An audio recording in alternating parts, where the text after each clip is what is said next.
Okay, before I start, I want to say thank you to each and every one of you who come today. Our classes at Wilson have been spending hours working on this to make it as enjoyable, informative, and as fun as possible. So let's get back to track. Today is a very special day. It's the 110th celebration of our watershed, and it has officially started. Though this watershed has the utmost importance to our community, it is also a staple of our school. This day commemorates our past work just as much as it commemorates our present. As an example, last year we handmade an aquaponics system from our G-Splash grant. And that same year, we built a log pickup station made out of the wood given to us by our great sponsor, Roots and Shoots, and also using our grand childish strength. During this, the Everglades Foundation had given us a mission to help our community. We decided to contact multiple different restaurants to get their oyster shells that could turn into baby oysters. In the midst of all this, we had various beach cleanups. I myself attended one, an ecosphere beach cleanup where, let me tell you, the amount of trash on that bay would traumatize you for the rest of your days. Baby agrees. By the end, we had dozens of bags of trash, all from this one cleanup. I know what you all are thinking. Why do all this? Well, I have a simple answer. That is because we care. Our generation is the future, and that is a pride that we hold dear to us. To make this world a better place isn't a small feat, but every small step counts, and you can too. Now, let this celebration commence!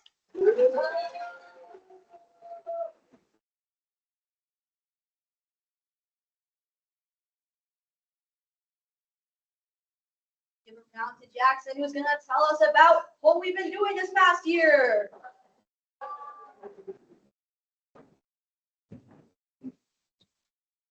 I'm just waiting for my PowerPoint to pull up. So, you go down a couple slides where it says JC in the bottom one. Yeah. Right there.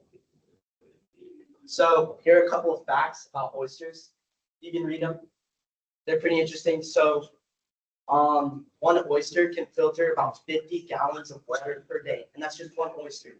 And oysters, so what they do is they grow onto each other. So the more and more they grow, they can grow exponentially, and they become reefs. And it's so beneficial to our waters, and it cleans them because they filter the microparticles, and it creates a healthier ecosystem where fish can thrive and the birds can eat them, and it benefits us greatly economically and in our ecosystem. So here are oyster reef balls. This is us making them. So we actually got a grant for this, but we mixed the concrete ourselves with a special mixture with silicone and rocks and gravel and concrete mix into these molds right here, as you can see. So what these molds do, they create, on the left you can see, an oyster reef ball. And so what these do is they provide a rough surface. We actually put sugar water into the oyster reef ball mix so that it provides a rough surface that the oysters can colonize onto. So as you can see on the left, this is after a oyster reef ball has been left out in the water for, let's say, a couple of months. And the oysters come onto the oyster reef ball, and they filter the water, and it benefits us so much. It also provides a reef for small fish.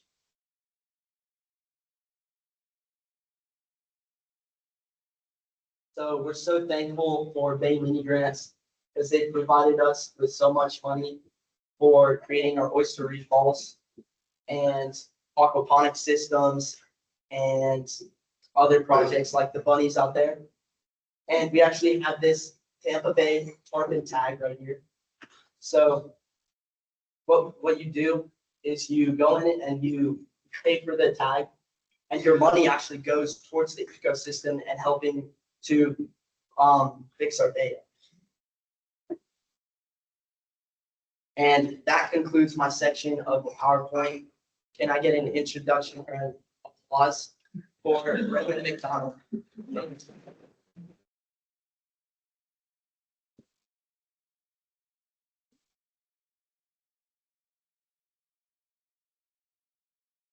So Hyde Park is actually like built over a place called Spanish Town Creek, and it was like it had a lot of oysters, and that's where our heritage is from, and we covered it up, and a lot of people forgot about it, but we are trying to restore it by bringing back oysters and like help spread the word about the Spanish Town Creek. Because like, yeah.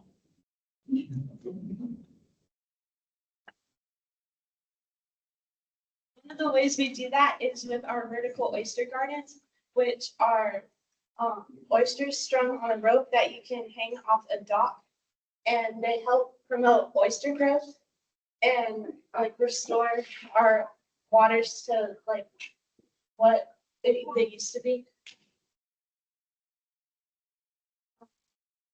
Ways oysters help our waters are by filtering and providing shelter for other animals. So they like do a lot more than just help clean our waters, because they also help more fish live in our waters. Reagan Fennessy came and presented to us and helped us make our vertical oyster gardens and taught us about how they help us. And she allows us to make them and provide them to people who live on the water for free.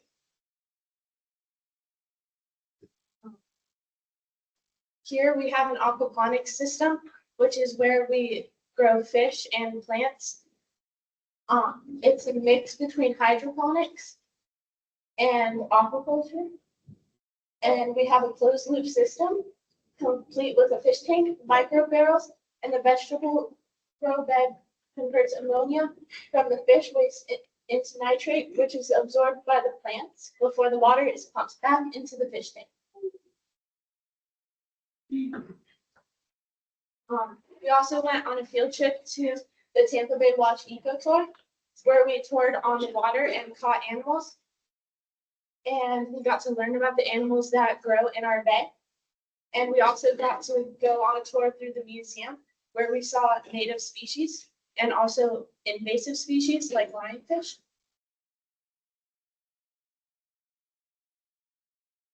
This event is sponsored by Swamp to Gulf and supported by the Gulf Research Program of the National Academies of Sciences, Engineering, and Medicine.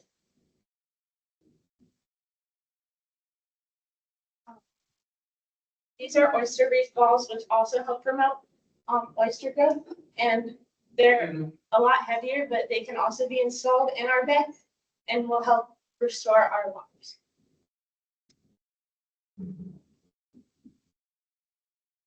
This is Professor and marine biologist Michael Middlebrooks from the University of Tampa.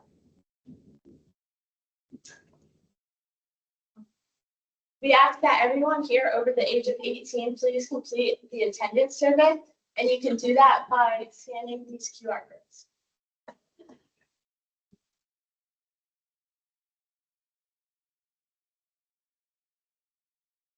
Kate D'Angelo, Everglades Literacy Coordinator from the Everglades Foundation. She's here tonight, and she'll be speaking to you later on. This is Reagan Fennessy, who helped us with the vertical oyster gardens. She's a member of the Tampa Bay Watch, an organization that helps preserve marine life in Tampa Bay. Upcoming events, April 19th, Great American Cleanup, Roots and Shoots by the Bay. We'll be planting 3,000 sea oats at Treasure Island Beach, 8:30 a.m. to 11:30 a.m. April 23rd, Oyster River Ecology. Evening of April 23rd, University of Tampa's Roots and Shoots event. And May 10th, Shoreline Project with Ecosphere.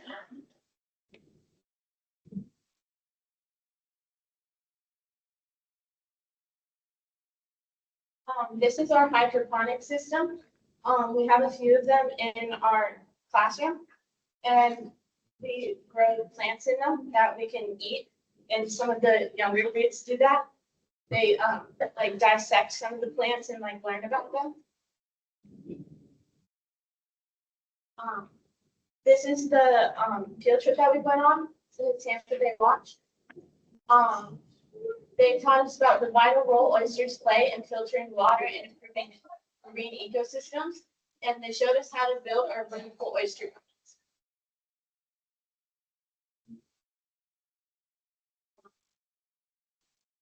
This is the Tampa Bay mini grant. Through educational resources and supplies provided by the Tampa Bay Estuary Program, our students were able to learn how to improve water quality with oysters and how, combined with native aquatic grasses and mangroves, we can restore entire shorelines.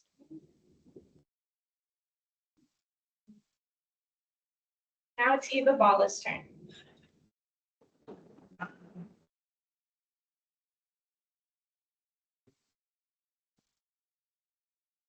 Was a great presentation. That was wonderful, and I think Roman did a great job. So please give her one last round of applause.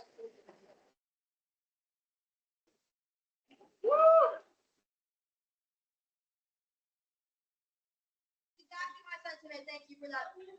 Yeah, yeah. Anyway, after this, we're gonna have Maddie with her speech about habitat destruction. Give it up for Maddie.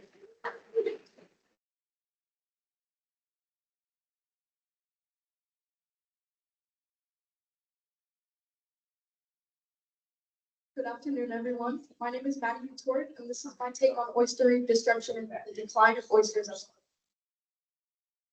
Imagine you're going to the beach. You picture the clear blue ocean, the shimmering clean sand, and of course the marine life that lives there, like fish, crabs, and oysters. But wait, what if I told you that most beaches aren't like this anymore? Beaches have been polluted by a variety of sources, and if overfishing has caused a large decrease in marine life in the oceans. These occurrences have led to over 90% of oyster reefs, including reefs that were built thousands of years ago, collapsing only in the past 30 years. There are several reasons as to why oyster reefs are collapsing. First of all, people have been harvesting oysters far too rapidly, not giving them enough time to reproduce and grow. Therefore, there will be ultimately less and less oysters in the future until they're eventually gone. In addition to this unfortunate fact, pollution from farms, factories, and sewage has made many oceans filthy, which is harmful to oysters. Since oysters are being harmed and killed by said pollution, there will be no one to filter and clean the oceans of the toxins and pollution. Severe diseases have also attacked oyster populations, making things from bad to terrible. Another severe issue is bottom trawling, which is a fishing method that drags heavy nets across the ocean floor, but can break apart reefs and disturb the ecosystems. All of these factors combined make it extremely difficult for oyster reefs to thrive and survive. The collapse of oyster reefs has serious effects on the environment and even people. Without these reefs, water quality gets tremendously worse. There aren't enough oysters to properly filter the water. This evidently leads to an increase of algae in the ocean, which is even more harmful to marine life. The loss of reefs also means that many marine animals lose their homes. Additionally, without oyster reefs to protect the shorelines, coastal areas become more prone to erosion and storm damage. To help put all of this to an end, we need to focus on efforts like reducing the amount of harvesting and decreasing pollution so we can restore and save the few oyster reefs we have left.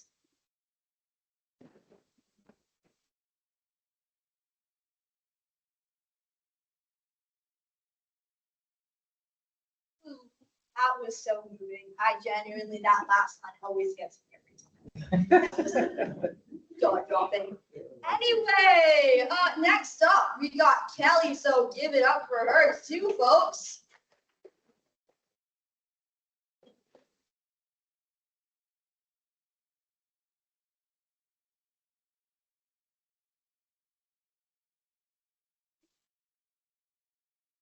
We also help to maintain sustainable food production and environmental quality. I would love to introduce you guys to Mr. Cornelius. Oh, yeah. Awesome. So thank you all for coming tonight. Our students have been putting this together. They did a really good job, right? And coordinated this, yeah. So proud of them. I want to showcase a couple things for you guys that you may not know about. So I'm going to kind of throw them onto the screen. But we do have a website that talks about a lot of these things the students are learning here. So it has a wide variety of several things in regard to aquaculture, particularly on this site. And you can see our Living Shorelines project, our Everglades Literacy project, which was a big reason why we're doing this here today. We are Everglades champions. Give the students a hand for that.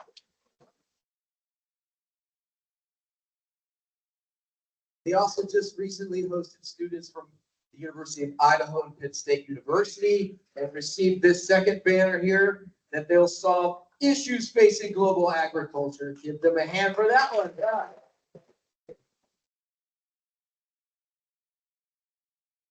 And to highlight the oyster project particularly, there's a couple components on that, and one of them is recycling oyster shells themselves. We're happy to report that we have an organization now called Aquatech or Aquatech Eco Consultants that is going to be working with us to allow us to deliver the oyster shells, and they will cure there so that until we need them, we will be able to go back when we're ready and put them out in the water. So we have these really cool kind of composting buckets where restaurants can donate oysters to the program, and signage that students have created for that as well. And from there, we can put them onto vertical oyster gardens and have the community participate in citizen science with us. But to let you guys know a little bit more about that, I'm going to play this awesome video that our students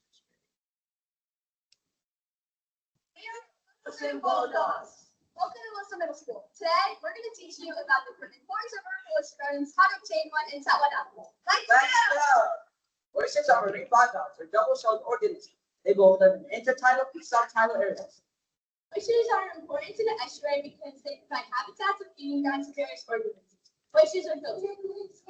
Oysters contribute 50 gallons of water a day. On the cleaning and clarifying that oysters do help lead to a healthy and beautiful bag. One way you can support your bag is by adopting and installing a vertical oyster garden. This is the vertical oyster garden. The rope is recycled and we get the recycled shells from partner restaurants. These logs are suspended into the water to provide great habitat for young oysters. Recommend hanging vertical oyster gardens off the dock and into the tidally influenced beach areas of rivers and creeks or into the bank. As you walk up to the vault station, you'll see a QR code. Take out your phone, open the camera app, and scan this code. You will see a link. Click on that, and it will bring you to this form. Fill out the form with all of your information. After completing this form, it will give you a code to unlock the vault station. Unlock the vault station, and then take out how many vaults you want. And then close the vault station and make sure to lock it. Once you have your vault, you'll need some supplies to install it. These include a wood screw and a drill, and depending on how high off the water your dock is, you might need some real good farm. Once you have the supplies, you'll need to pick a location with the most water flow, and it's deep enough water to cover the bog at high tide. You need to find an optimal growth site. Look for seed pilings and dock walls and barnacle growth. The place with the most barnacle growth is ready for hanging your fog. Installing your log is simple. First, screw your screw to the side of the dock. Make sure you have enough of the exposed area of the screw to hang the vertical oyster garden on. Then hang your log, potentially using climb to reach the previously mentioned optimal growth zone. After a few months of having your frog, pulling it out and sending us a picture would be greatly appreciated. Thank you for doing your part to help clean our waters.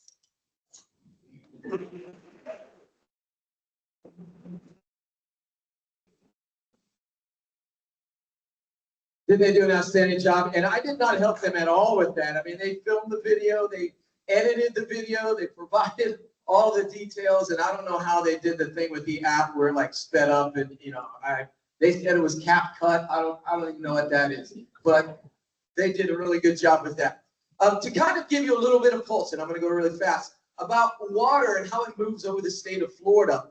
I've been able to travel with teachers and study different regions of the state and how that actually happens. So from Georgia Southern University. They've sponsored this event tonight through the Swamp to Gulf program. So we kind of toured the water that moves from Georgia into Florida and then out to Cedar Key, so down the Swanee River. I'm going to just kind of roll you through this, but it is available on ArcGIS for those of you who are into geography and story mapping. So here we are in the Swanee River in the middle of the Okefenokee Swamp, the land of the trembling earth. And you can see different crazy invasive species like these humans here on the boat, and of course all the fun animals that we saw as we were there. So literally out in the middle of nowhere in that swamp, following the Swanee River all the way down. These story maps are really intuitive and fun because they can kind of show you maps as you kind of work your way through it. And I can see I probably need to refresh that screen. I haven't done so today. Let's do that. So you can see the details that did not appear just then. All right. And sorry about that. So these story maps allow you to kind of have motion in front of text. I don't have time to read it all to you, but be glad to email that to you and show you what that means to Florida. I'm a really big gator there. And of course, some of the history that's along that trail as well. Fire is important in the Okefenokee for our wildlife and for trees to be able to grow, and certain species of plants like golden aster that really need fire in order to be able to plant their seeds. And you can see kind of like a trail here as you navigate through these pictures. It'll highlight a certain part on the trail, which is a lot of fun if you're into kind of this geography stuff. I didn't know Florida had rapids. I was kind of surprised to see that there were rapids, and you can see how the water's building up. And this is water that's moving over the state, and mostly the northern part of the state is receiving this water. This is a part of their watershed. Of course, this is our watershed event.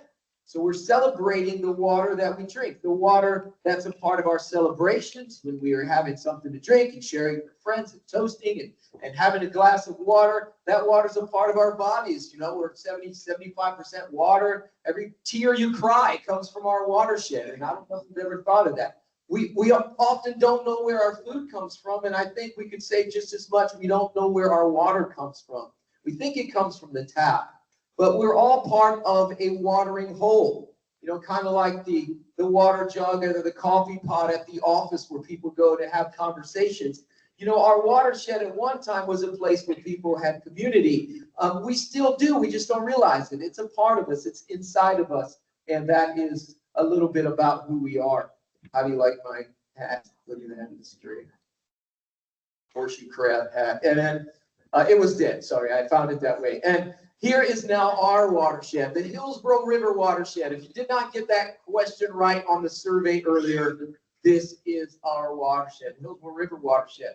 And this is the water that we get our drinking water from.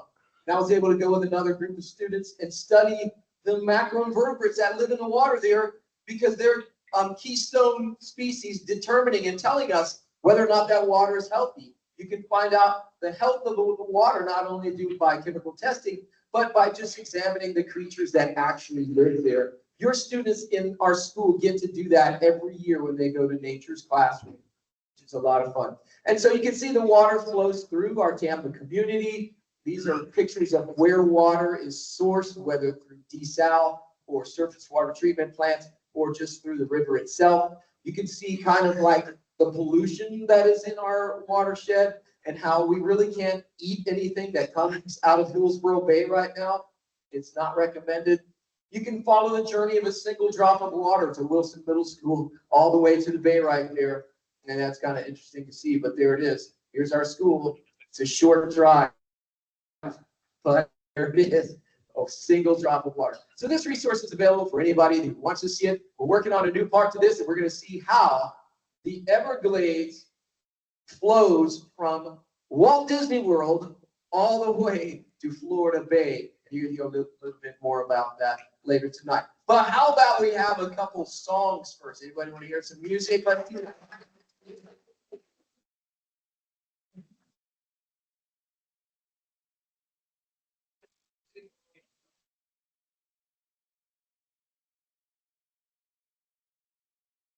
All right.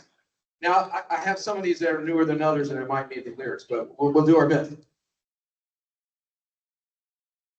Hopefully you ate all tomatoes and you didn't bring any to throw. Yeah. So these are all songs we sing with the students.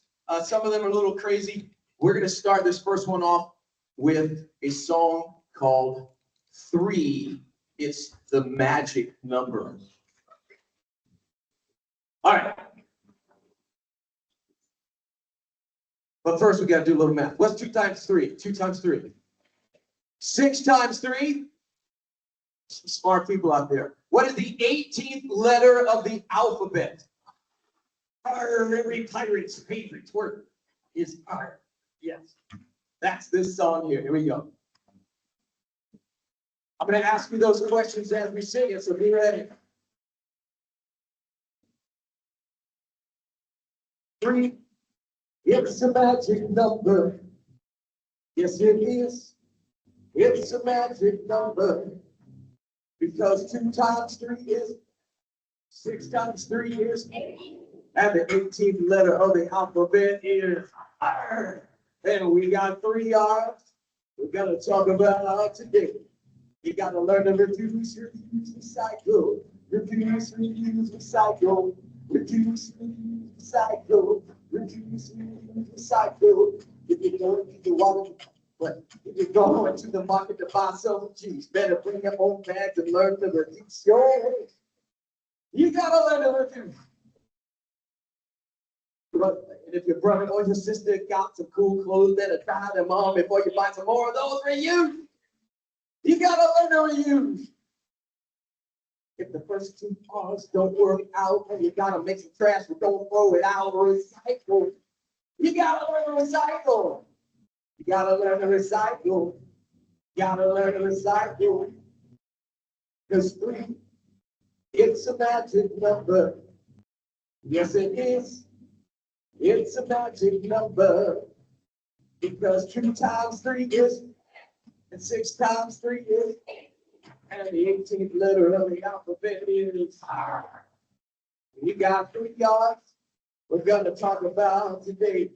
We gotta learn to reduce, recycle, reduce. Come on, you sing it. Reduce, recycle, reduce, recycle, reduce, recycle, reduce, recycle.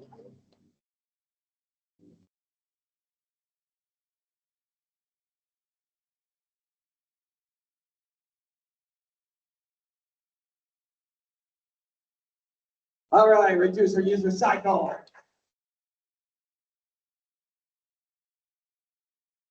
All right, I'm gonna try this. This is a new one here, new one. All right, you might recognize it too. Some of these are parodies. Here we go.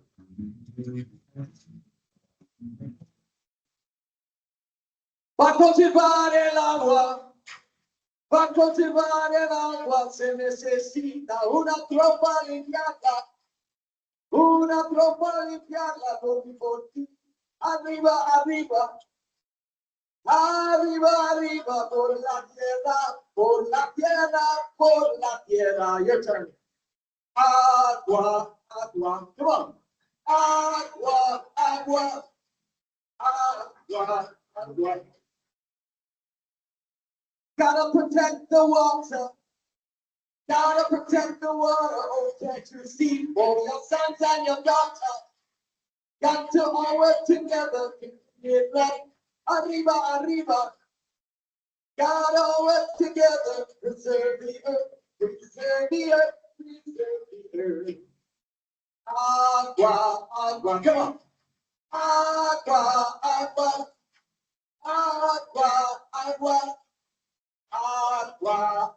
Para proteger el agua. Para proteger el agua. Te necesito. Cuida la quebrada.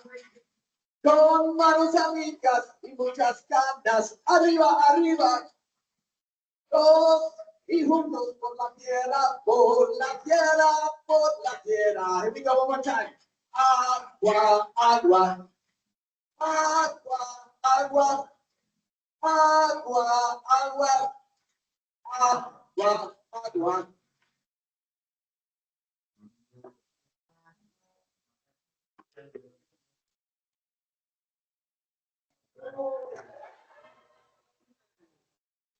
was a little crazy.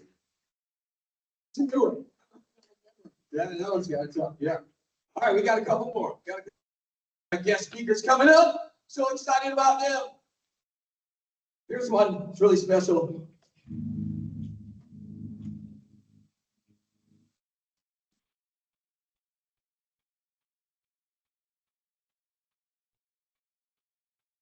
There's a man working in a field. Sees the rain and it's a bird. Can't believe that it is real. But he sees the color in the field turn. Far away. Then too busy getting rich again. They close their eyes. Let it all run out into the air. Hoping nobody else will care, but look out any window. Look out any window. Look out any window and see what's going on in the air around you. There's a girl working on a boat, pulling lines from the water. She's just trying to stay afloat. Feeling that she's getting harder.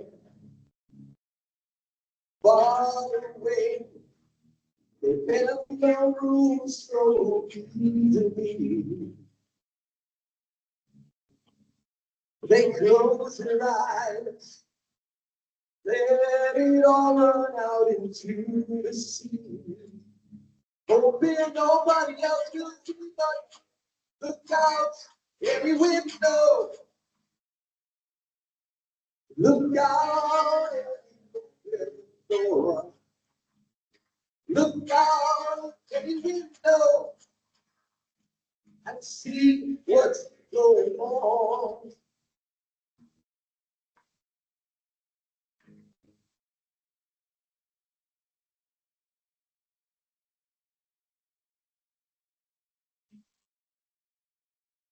Far away, too many leaders let them get their way. They close their eyes, let it all go out to Tampa Bay. They say they'll clean it up some other day, but look out any window. Look out any open door. Look out any window and see what's going on. Look out any window. Look out any door. Look out any window and see what's going on in the world around you. All right, here's my voice. Have fun. Well, I want to invite to the stage none other than our funny man, comedian, Grayson McKenzie. Come on up.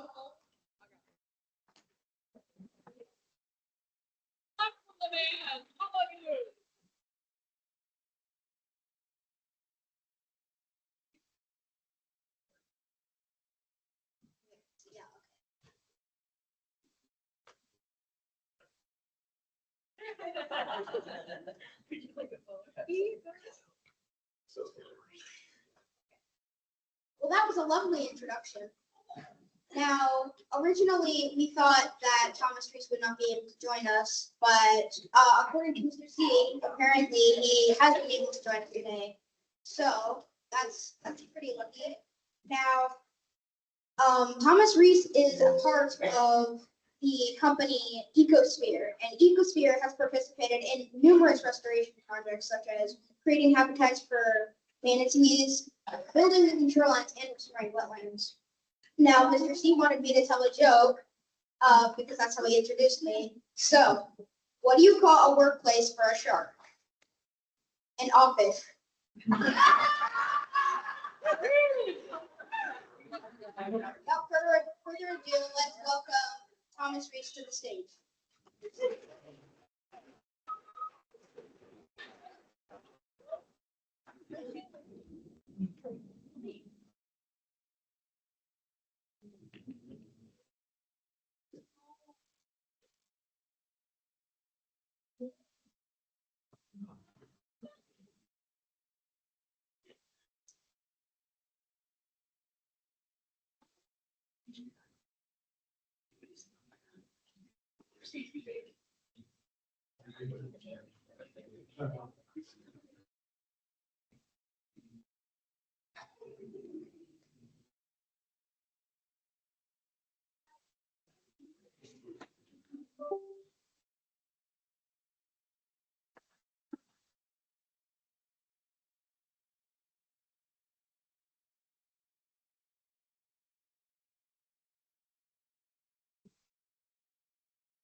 Our little maintenance first. I have a joke for you all today. Why don't oysters donate to charity? Any guesses, people? Yes, James? Because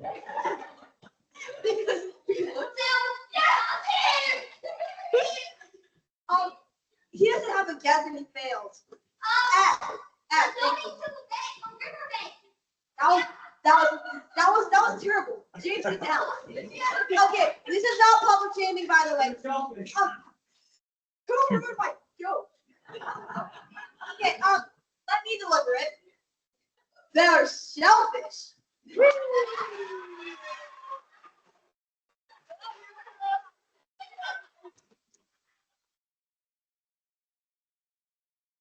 Good afternoon. Very tough act to follow. But I would like to talk a little bit about ecosphere, and so I appreciate your time. And to start that, I have to give you a little bit of my background. So when I graduated from the University of South Florida, I have a degree in biology and geology. I just happened to luck into a very good project and job, which was working for the Southwest Florida Water Management District. They have a program called SWIM, Source of Water Improvement and Management. And the priority water body for the whole state, #1 priority is Tampa Bay. When I got hired there, they said, your job is to fix the bay. Okay, no problem. They don't want no studying it, just put projects in the ground. And so after working there for 10 years, I had the privilege of working at 82 different projects. All those dots and numbers are there all around the Bay of Pinellas County, all the way down to Manatee County. All kinds of different projects. Water quality improvement, habitat restoration, but all of them only had one thing that was in common. All of them were built on public land because we're using taxpayer money, so we're working on public land. We're not working on private lands. And so these projects are good, right? This is the biggest restoration project ever done on Tampa Bay. It's called Rock Ponds. It's 2,500 acres. And we designed 1,000 acres of wetlands and uplands. And it's a beautiful preserve, goes from Manatee County all the way up to Cockroach Bay. And so great project, right? It's on public land, nothing wrong with that at all. And if you take a look at the design we came up with, all the blues, light blues are estuarine or saltwater wetlands, and all the darker greens are freshwater wetlands and uplands in between. So it's a beautiful preserve. And so these projects are important, but we're always working on public land. Now, what if you had a scenario where you could see the big parcel to the upside on this picture, which is parcel A, and parcel B below it, and right at the nexus of these two is this piece of property that's in bad shape, needs to be restored and protected. But it's not publicly owned, it's private property, so we don't restore it. But that's a very critical piece. We should be restoring it. Instead, we're working down here on parcel C because it's public. And we're doing good projects, but we really should look at the landscape and say, where do we need to do repairs and fixing things and fix it? The birds and fish don't care who owns the land, and we should care who owns the land, right? So it's a little more difficult, but you can work on private land with public dollars. Call it public-private partnerships. And so the main thing is, if you're going to spend public dollars on somebody's private property, we want to make sure it stays that way. So we require a conservation easement placed over the area that gets restored. And that way, in perpetuity, it will always be restored. So if we can get landowners who are willing to do that, then that's a really win-win situation. So back in 2003, I started the nonprofit specifically to do public-private partnerships. We still will work on public land on very unique projects, but wherever we can, we try and work to put the project in where it's going to have the most benefits. Here's who owns the land. So what kind of projects do we do? Well, we plant seagrass. Right now, we're planting 100 acres of seagrass statewide because manatees were starving a couple of years ago because all the seagrass was lost. And these areas are going to take a long time to regrow seagrass. So if we can inoculate or jumpstart by planting seagrass and let them grow, then that's a good thing. And this picture is about 36 plants that we put in the ground. Every acre has 4,800 plants in it. Every acre we plant. So when we're done with our 100 acres, it's just under 500,000 plants. And so these are all over the state, and these are definitely helping the situation. We also do mangrove restoration. So this picture here is down a project we did called Lost River Preserve down in the Ruskin area. And all of it was farmland that was abandoned and covered with non-native vegetation. So we dug it all out, made estuarine and freshwater wetlands. There's this shoreline. Then a year later, you see those trees up top? Those same trees are on that right picture. All those mangroves came in on their own, and they're about 9 feet tall now. So that is only 14 years ago.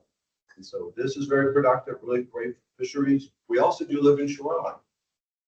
We have a school right down the road, a middle school called Stewart Middle School. And that's what the river line looks like. And it looks green. Hey, that must be good. All those trees are non-native. They're the lead trees from Southeast Asia. And there was a 4-foot cliff underneath. And so no one could even go to the school. The teachers couldn't bring the students down here because it just was dangerous. So we got funding, took all those non-native trees out, put in some rock in here and planted it. And we have a living shoreline. It's been holding up no matter all these years with boat traffic. It doesn't matter. It's been holding up. And so these are pretty unique projects. Also, what we're very fortunate, don't have very many of them, but we do spring restoration. This is Three Sister Springs. Anybody been up in Crystal River? They see those? Yeah, it's beautiful. Lots of manatees in there. But we had a privilege when I was doing Stewart Middle School. Some guy told me, so you should restore the spring that's across the river. Open up the book with all the spring lists, and there's no done. Oh my God, that can't be real. So he finally took me, because I'll show you where this spring is. So I looked at an aerial and can't see anything from this, right? It's just trees. You can't tell that there's anything there. But we did some digging and we found this 136-year-old hand-drawn survey of Tampa. And in the bottom left is this, where it says 24, we blew that up and it says spring 1, spring 2, and they flowed like a creek to the river. That's what it used to be in the 1800s. Well, it's not what it is when I was there. We found from the historic records pictures. And here's a picture of that spring run. And there's a little island behind the boat there with 2 trees on it. And it used to flow naturally to the river. So when I finally got over there, this is what I saw: jungle. I had to pull out the machete to cut through here, and sure enough, in the middle of this, there was a spring flowing. And if you stood at this spot and turned 180 degrees, you see this concrete basin. And if you turn 180 degrees again, looking back down to the river, you see that there was a tiny little island here and some water. That's those 2 trees that was in that old historic picture. But from there to the river, you don't see anything, right? Because it's piped. So they took the spring, they piped it. And so the water's still getting there, but it's not getting cleaned up and it's not providing any benefits for wildlife. So this is an aerial view before and after. This is what it looked like on top. The island is just off to the left. And right there where those little two trees are, there's a pipe coming out. Fresh water is coming out. And I'm standing there and I look down and it's a manatee right there. They want to get to that spring. They can't. They can't swim up a pipe. So we decided that day we're going to restore the spring. And this is what it looks like today. Now, it's not much. It's only a third of an acre, but that, we took the pipe out, opened up the seawall, and allowed manatees to swim in here. And if you go there on any summer day, you stay there long enough, you will see a manatee almost every day. There's 33 different ones that come in here all the time. They like the spot. And we pulled the panels out, manatees swam in and gave birth to a baby. So things are great. And there's 33 different fish in here. First time we seen it, there's snook swimming right next to a largemouth bass. Because it's a mixture of freshwater and estuarine. And so these little habitats, although small, provide critical and important habitat. And this is that baby that was born in there. In the upper basins, there's two springs there. This is what it looks like underwater. Plants are still starting to come in. So these are unique projects that we want to do and we try and do. They cost a lot of money and they take a lot of time, but it's worth it. Here's a list of all our projects. All the ones that are in blue writing are living shorelines. All the ones in green text are habitat restoration projects. Now I'm just going to talk a little bit what a living shoreline is and why it's so important. This is a natural shoreline, whether it's a lake or an estuarine shoreline. What do we see here? We see deep water and we see land, upland, where it's dry. And all the way in between is all the life. Where all the critters are, all the baby fish are, that's where life is. Now, if you look at what we've done to a lot of these areas, we've hardened the shoreline. Okay? That happens in the pipe where the spring used to flow out at Eulalie. But what do you see in this picture? We see upland and we see deep water. There is no life in between because it's a vertical wall. There's nothing. No fish can be there. You can throw a net all day right next to this wall. You're not going to catch anything. So we need to soften these shorelines. And where you can, you pull them back. We take a lot of living shoreline, seawalls out to put living shorelines in. So quick example, this is down in Manatee County, Girl Scout camp. The seawall's failing. They don't have the money to replace it. The seawalls cost like $1,500 every foot if you would build a new seawall. We said, we don't need a seawall, guys. All we have to do is take it out. So we took it out, and that's what the shoreline looked like a year later. And it's resilient. It's water to go over, it doesn't matter. It's going to stay and hold. So a lot of people ask me, okay, these living shorelines, how strong are they? Well, we just had the biggest test possible. 12 days apart, twin hurricanes hit us. Right? Now, I've done 53 living shorelines. And so we went and looked at 12 of them, primarily at the most highest energy ones. See how, are they anything left after that? And this is a map of where these are. I'm only going to highlight one of them. That's down here, Apollo Beach. That's 9 miles of open water fetch, which means it has a lot of energy at this site. Now, a long time ago, about 12, 14 years ago, this is what the shoreline looked like. If I was standing there, I can't reach the top of that bank. That's how much erosion has happened out here, okay? Because it's high energy. So some company came to the county and said, we can fix this.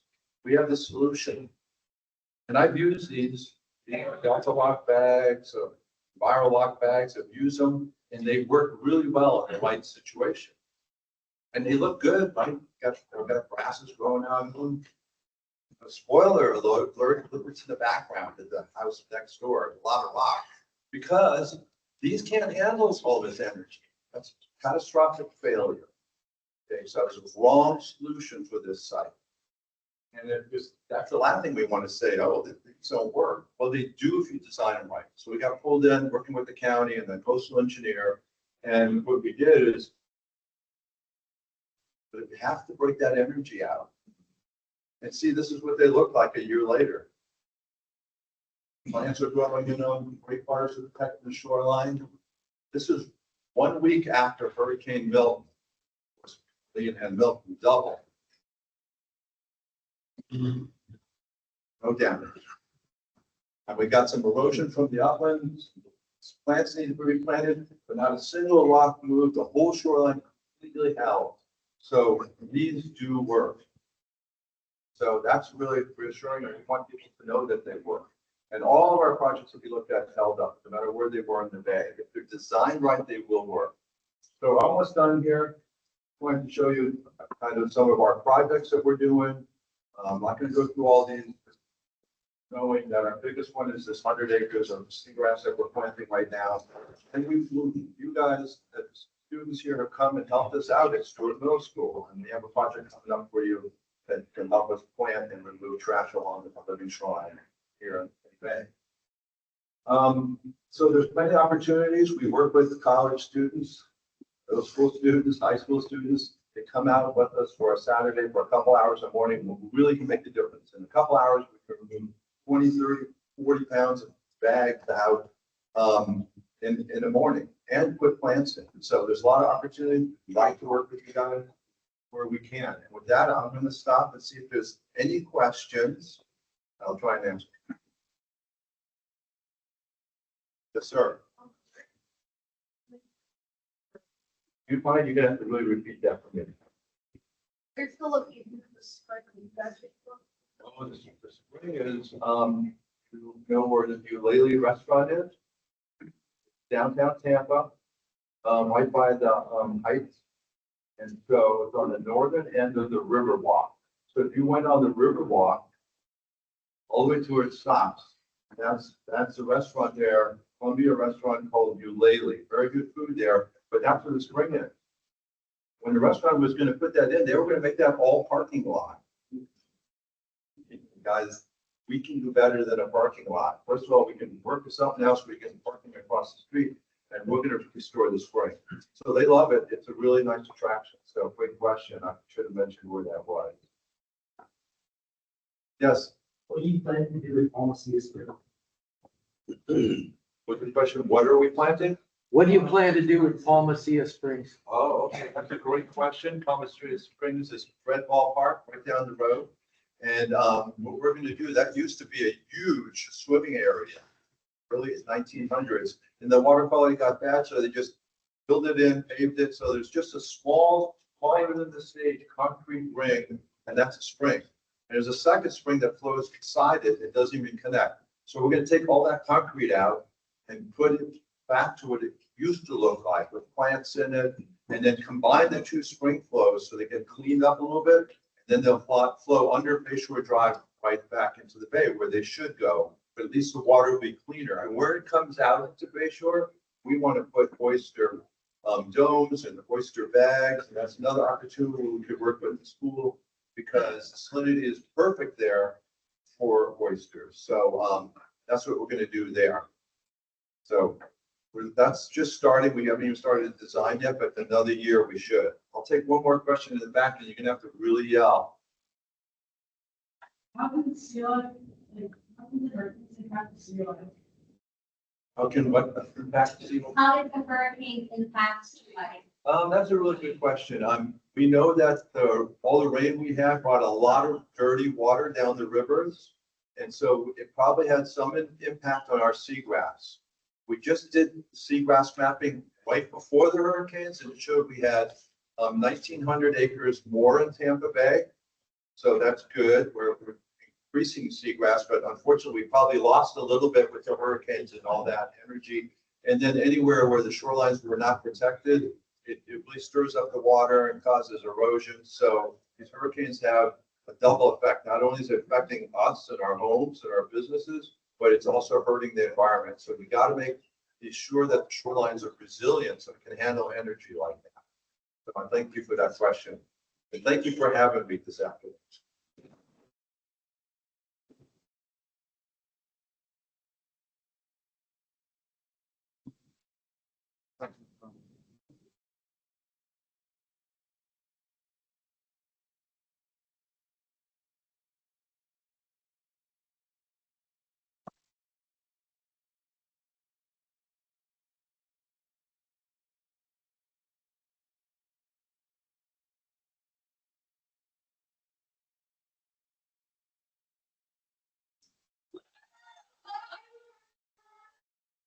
It's back there, my friends.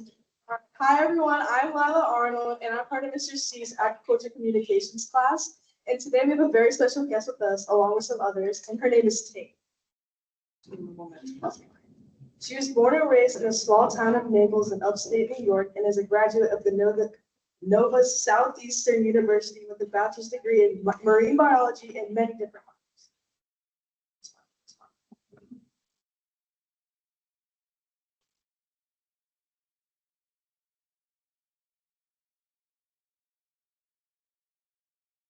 Tate. All right, well, good evening. I'm not going to be as exciting as Mr. C. I kind of wish I went first now.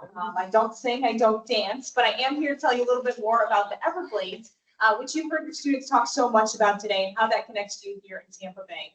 My name is Tate Vangelo. I work for the Everglades Foundation. I'm going to share a little bit more about who we are and what we do. And if you are not familiar with the Everglades, we are going to do a quick crash course on that watershed today so you can learn a little bit more and relate to your students' projects. So at the Everglades Foundation, we were founded over 30 years ago, actually by two fishing buddies. So do we have any fishing hobbyists in here? Great, well, you can start a nonprofit.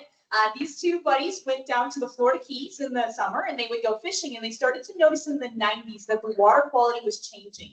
It looked like a pea soup green color. And that begged the question, if not us, then who? And if not now, then when? And thus birthed the Everglades Foundation. And the really three key pillars of our work are science, advocacy, and of course, education, which is the tie-in here to what your students have done in Wilson Middle School.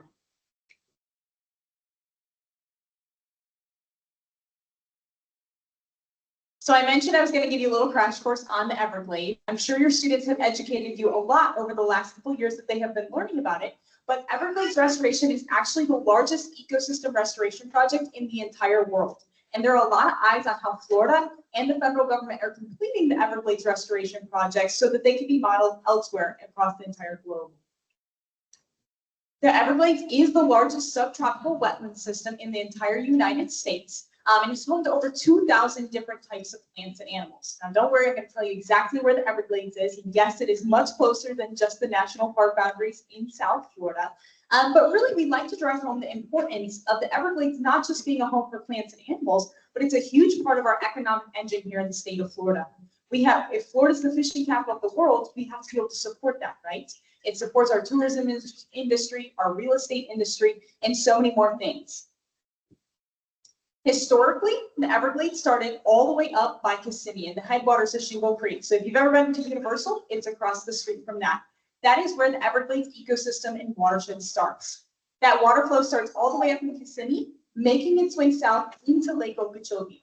Now, historically, Lake Okeechobee would fill up to its brim and overflow that southern portion of the lake and send that water south through the historic River of Grass. Now, it was first called that by Marjorie Stoneman Douglas, and she is truly one of the first champions for the Everglades. However, change came to the Everglades in the late 1800s. Quick show of hands, who wants to live in Florida in the late 1800s? No traffic, right? No construction traffic. Yeah, I used to live in South Tampa. I know what it's like. We moved a little further south, try and get away from it. Not too much yet. But Florida wasn't livable how we like to live today, right? It's very buggy, it's very swampy, there's no air conditioning, right? Very different. However, this is really when we can see the first land and economic boom in the state of Florida, and the Everglades starts to be drained. Unfortunately, the consequence of that was an altered Everglades. That water flow was changed because people were now moving here and starting their livelihoods here, and the same quantity of water could not be sent down through that watershed system. Instead, water was now just diverted to our coastlines, and you may have heard of this in the news, from harmful discharges, right? So we can still see that the water makes its way from Kissimmee to, but smaller quantities make their way south towards that boundary of Everglades National Park, and greater quantities are now pumped to the west coast and the east coast of Florida.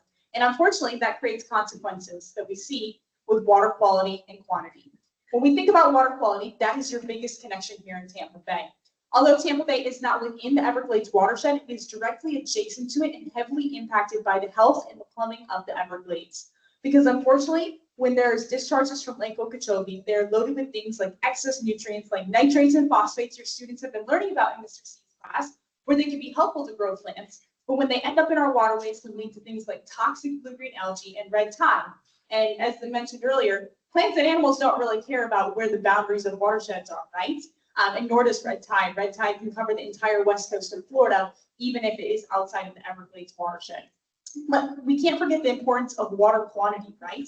Although we do not get our drinking water supply from the Everglades, about 9 million people here in the state of Florida do. So if you've ever been to the Florida Keys, Miami, Broward County area, or even southern Palm Beach County and used water there, you were in fact using water that came from the Everglades and was recharging that Biscayne aquifer system that provides that freshwater drinking source. However, I'm not going to leave you with a message of doom and gloom today. The good news is that Everglades restoration is happening. Back in 2000, a bipartisan law known as the Comprehensive Everglades Restoration Plan was passed in Congress, outlining about 68 different projects across the entirety of the Everglades watershed, with the goal of reconnecting that water flow south and reducing those harmful discharges to our coastlines. Now, let's talk budget, because that's a fun thing to do on a Tuesday night, right? Originally passed with a budget about $8 billion, it now sits about $16 to $20 billion. Additionally, it was passed in 2000 with a goal of hopefully being completed by 2030. We know how construction goes. Is it going to be done by 2030? No. Estimates now set at 2050, but the good news is, despite everything that's happened in our world in the last 5 years, there's been record levels of funding, both at the state and federal level, who each have to put up half of the funding for these projects in this decade, far surpassing the previous 2 decades. So this truly is the decade of the Everglades. But what I think is more exciting is that it is not going to be the adult generation now that brings Everglades restoration to the finish line, but rather the students that are sitting right here in the seats at Wilson Middle School and other schools across our state. And we can't fail to mention that the Everglades is not going to look exactly as it once did, that beautiful historic flow of water south. However, the goal of restoration accommodates for the plants, animals, and people that now live here in the state of Florida. It gets called this beautiful paradise home. Now, a little bit more about our education programs, because that's really my area of expertise. The Everglades Literacy Program was started over 11 years ago because they quickly realized that if we want to restore and protect America's Everglades, that we have to have the next generation come alongside us and support us in that mission. And we really wanted to empower that next generation of environmental stewards. And that's why we're so proud to recognize Wilson Middle School as the very first Everglades Champions in Action school here in Hillsborough County. Congratulations.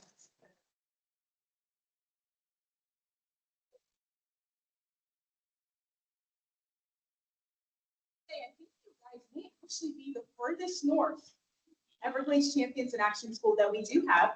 We are very proud of your accomplishments. But it's not me. It's not really Mr. C. Mr. C is a wonderful support, and it is the students who have really taken action to create change in their community. And you heard all about their projects, working with the vertical oyster gardens to be able to bring that action to the community to clean up Tampa Bay. So congratulations again, students, and Mr. C on all your efforts. You guys are leading the change here in Tampa Bay and for ecosystems across the state of Florida. Thank you so much, and congratulations.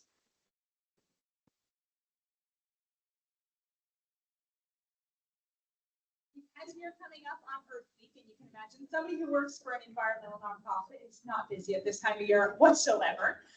As we come up on Earth Week and Earth Day, next week, I would like to leave you kind of with a party message of what can I do to help, right? Well, you're doing the first and most important thing by showing up here tonight to be with your students and support them in their efforts. The Everglades is not something that we inherit from our ancestors, but rather borrow from our children, the next generation. And we know that Everglades restoration really sits on the shoulders of our children. So keep showing up, keep supporting them, because they are the ones who are going to bring Everglades restoration to the finish line. Thank you so much.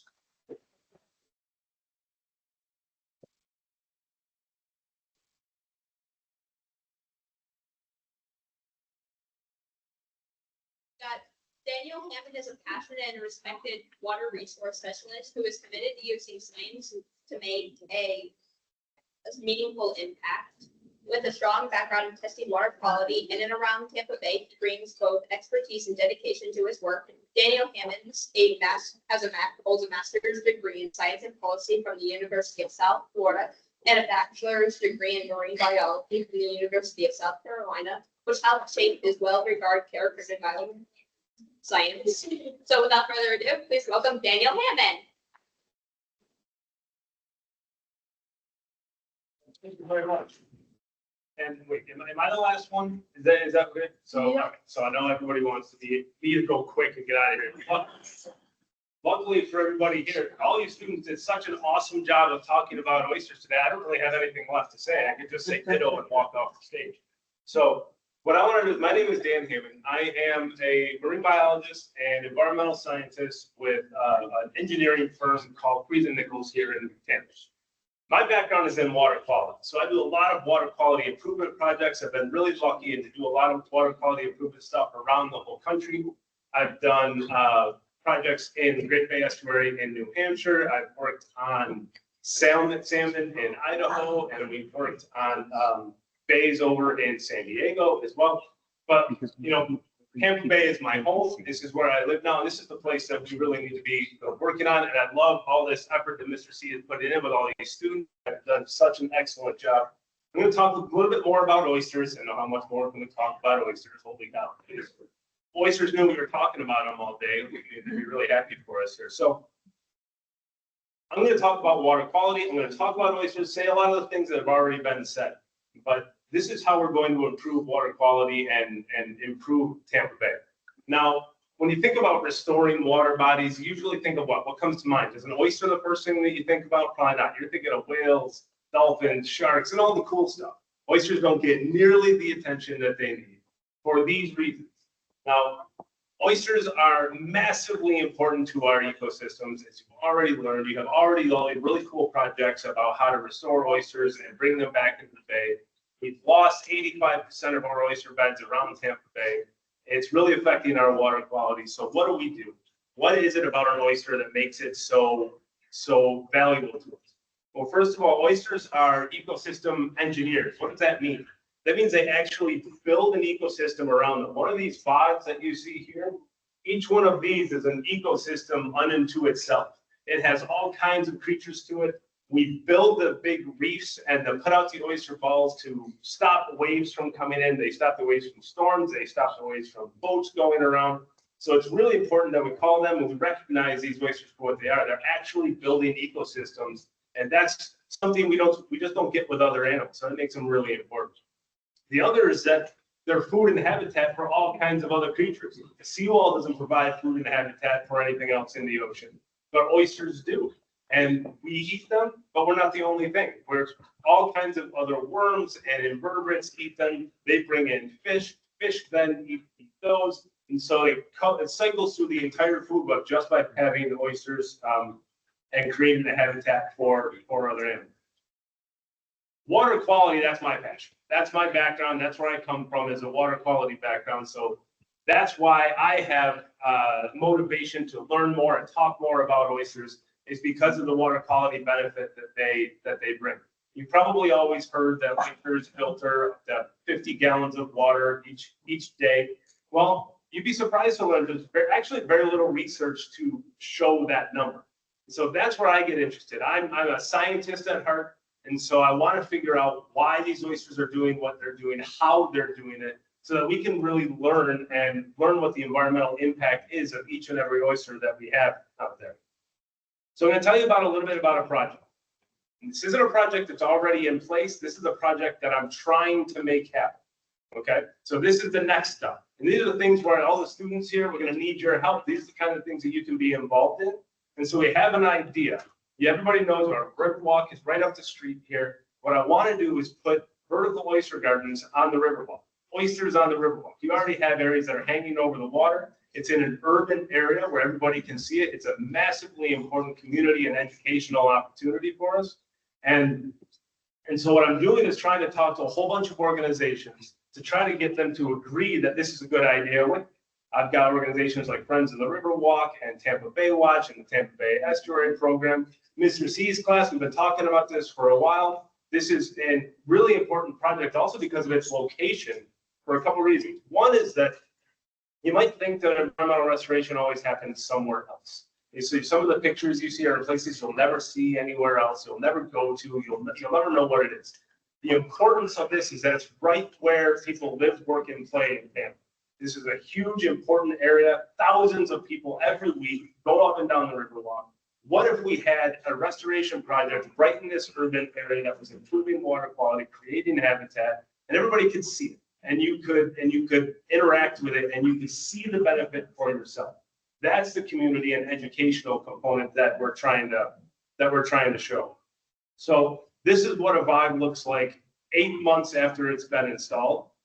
And we can see, all right, I'm not going to win any National Geographic awards for my videography skills, but these are all oysters that have only been out there on one of these VOGs that we put out, and it's right at the north end of or Harbor Island, right where the Riverwalk starts.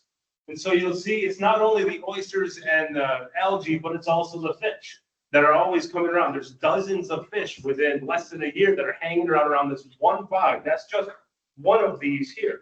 And so imagine if we were able to do projects in an urban area where we had thousands of these. What kind of benefit would you be able to provide? So that's the idea behind being able to do this. Now, I do have one caveat. This picture is wrong, so I'm kind of lying. So I had a meeting with the city of Tampa yesterday, their Parks and Rec. And it was quite funny because I was on the phone less than 12 seconds trying to give my pitch for why this was a good idea. And they said, that will absolutely never happen. And he said, because we can't install anything, attach it under the parts of the Riverwalk that people walk on. They said that's a maintenance nightmare and structural issues. I'm not a structural engineer, so there's no way I would know. But they did say, however, that we have lots of other opportunities and other locations that we're going to be putting these on. You've seen some areas in between the seawalls and the Riverwalk as you walk up and down where the water is. We're going to be putting things there. There's, you know, that dock that floats out in the water across from Julian B. Lane Park. It doesn't seem to be attached to anything. Well, that's an attenuator dock that stops boat traffic and boat weights from smashing against the seawall at Julian B. Lane Park and ruining the seawall. That's a place where we could put these out there, and we could turn that into a habitat island and have a little work for free or something out there too. So we're talking about different things. This picture, unfortunately, it happened yesterday, and I didn't have time to update the picture for that. But it won't. It's going to happen, but it's not going to look like that. So, but as a water quality scientist and as an environmental marine biologist, my interest in this is more than just creating the habitat. My interest in this is actually working and creating some science for the water quality. How much water quality benefit do you get from doing oyster restoration? And in particular, these types of things like VOGs. We know that they improve water quality, but we don't know how much. And that's where I want to do the actual science and do the work with universities. We're talking with universities in Texas, as well as USF. And have their ecological engineering classes help us actually design monitoring equipment that we can put onto VOGs and actually measure when an oyster is filtering, how often, under what conditions, when the high salinity, low salinity, high temperature, low temperature, when are they filtering, and then how much water are they filtering, and then how good are they at filtering. Then we can use that information to figure out what kind of water quality benefit we're getting from each and every VOG that we put out there. And that would entice communities, the city of Tampa, Hillsborough County, all the folks to want to put these types of projects out in the water so we can give them real tangible results for what kind of benefit you get. So that's ultimately where we're trying to take this project. So this is just an equation that we're working with to try to figure out how much water quality benefit a VOG actually provides. Now, the interesting part to me, I'm kind of a data and technology nerd. All those, or those hexagons, those are hexagons. Every one of those hexagons is a different experiment that we have to do to figure out what an oyster is actually doing in the water and how well it's filtering the water.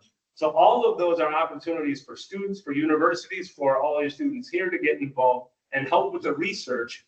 And actually, we're going to try to get a bunch of published, peer-reviewed publications out of it so we can try to get all of this data into the scientific literature. And we're going to be using a lot of college classes and hopefully high school and even middle school classes to help us out design these monitoring equipment, test them, install them. When there's problems, we need to fix it. But ultimately, we'll end up in an answer that provides water quality benefit for the bay. So I'm getting towards the end here. I know I'm back in cleanup here, and this is the problem. Everybody's waiting for me to finish. So, but it's not just the VOGs. See, you know, it's never going to work when you just do one project at a time. You heard Tom talk about dozens of projects around the bay. We really want to improve the bay. We want to improve water quality. It's going to take all the projects working together. This is a project that we helped out on. We helped out with Tampa Bay Watch just last Friday off of MacDill Air Force Base.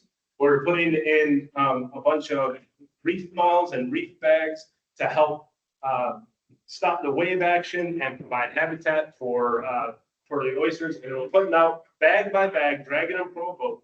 It's hard work, it's dirty work, but it's a lot of fun. It's one of those days where you end the day smelly and dirty, but you know you did something worth doing that day. So it was really important. We had a lot of fun. So I'm going to wrap up here, but what I want to say is I want to talk to the students for a second and say, I have a feeling that probably you're here because you have some interest in environmental science, you have an interest in technology or science in general.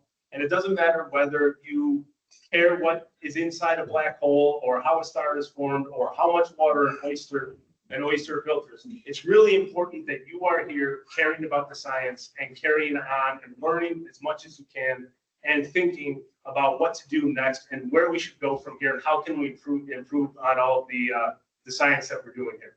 And I know you're in school now, you're taking a lot of classes, and everybody gets mad at you when you don't know an answer or you don't do good on a test. But as a scientist, I want you to remember this. Never be afraid of these three words. I don't know. Because that's really where all the fun begins as a scientist. When you don't know an answer, it's your job to go have a good time, figure it out yourself. And that's a lot of fun. We're all scientists when we're children. We've all jumped into puddles. We all put our hands out the car window, seeing what would happen, seeing what would happen when you jump in the puddle, where the splash goes. And so when you grow up, a lot of us forget about that. But scientists are children who never grew up because we always get to play around and wonder what's going to happen and experiment with the world. And I really encourage you all to keep doing it.